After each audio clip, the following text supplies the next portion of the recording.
Hello everyone, kumusta? So today, welcome back sa ating panibagong content. Hello. It's your girl, Jenny. Here with the one and only Kenneth. So today, we are here at Holy Cross of Davao College para pag-usapan natin ng isang bagay na importante sa ating digital self. You got it, Kenneth. We're talking how to be a responsible online user. Yes. Let's be real here. Lahat tayo ay nag-online na lang palagi, no? Yes, exactly. Just by scrolling through social media, or using our phones for works, classes, and such, hindi natin may tatanggin na malaking bagay sa atin ang internet. Yes, and even communicating with our friends, family, and our loved ones because with great power comes with the great responsibility.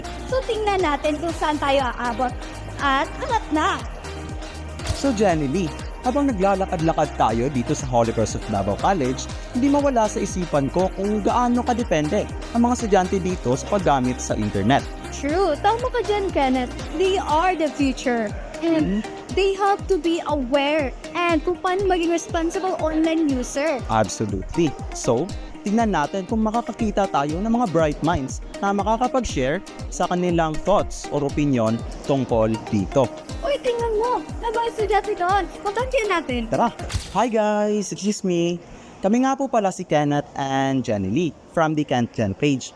Gumagawa po kami ng vlog about sa pagiging responsible online user. Okay lang po ba kaming magtanong? Okay lang po, walang practice. And before that po, may we know your names and program po? I'm Luis from Best IT po. Brandon, Best IT din. I'm Angel, same course po. Jimrod po, same course po. Wow! Mga ICT students! Siguro mga expert na kayo sa digital world. Exactly, Kenneth. This is very exciting.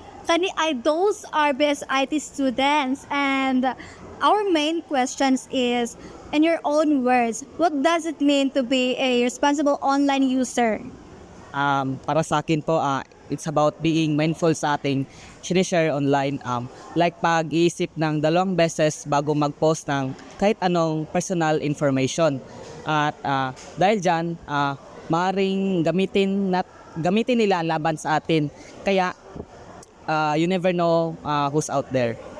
I agree with Luis and importante din po ang pagiging careful sa pagpapakalat ng information online so kasi nowadays madaming fake news and kailangan talaga i-verify, kumbaga fact checking ba, so don't just believe everything you see online. Adding to that, I think responsible online use also means not using too much AI. But since we are student naman, gumagamit tayo ng AI para lang mapadali lahat ang ating gagawain sa eskwela. Pero wag naman natin ito sobrahin kasi maapektado ang ating development sa critical thinking. Wow, those are really good points kasi ang dali lang talaga nating mag-overshare at maniwala sa mga nababasa lang natin online, no, Kenneth? Definitely. Now, what about the impact ng ating mga words online? Part ba yun ng pagiging responsible?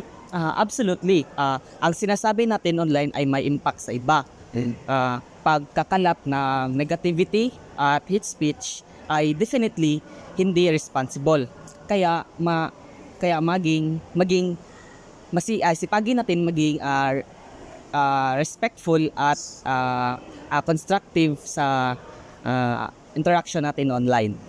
And even communicating with our friends, family, and our loved ones, right? Yes. Just because someone has a different opinion doesn't mean na mali sila. And it's not just what you say, but also what you don't say. Sometimes being responsible, not engaging in negativity or sharing harmful content, kahit hindi naman ikaw ang gumagawa nito. Yes. That's really important point, Angel. Silence can speak volumes online. Yes. So, to summarize it all up, being a responsible online user involves protecting your personal information, using AI wisely, being open-minded, and being mindful about the impact of both your words and your silence when taking or when sharing your information. So I'm thinking that I've covered it all up. Meron po ba kaming nakalimutan? I think that covers all the major points. Ang lahat ko ay tungkol sa pagiging aware sa ating digital footprints at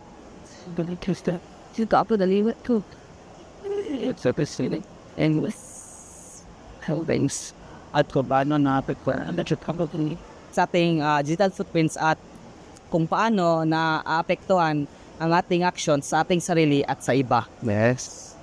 Yeah, it's about being a good digital citizen. For example, yung issue ngayon about data privacy. Responsible online user should be aware na kung paano kinokolekta at kung paano ginagamit yung mga data na ito. Exactly. Just like in the real world, may mga responsibilidad na kasama sa pagiging online. Another example is being mindful of cyberbullying. As responsible users, we should never engage in it. We should also speak up against it when we see it happening. Yes. Thanks. Wow, you guys are so insightful. Thank you for sharing your thoughts with us. For sure, our viewers will learn a lot from this. Definitely. You guys, super awesome. Now, keep being a responsible online user. And thank you so much for your time. Thank you, Rigel. Thank you so much.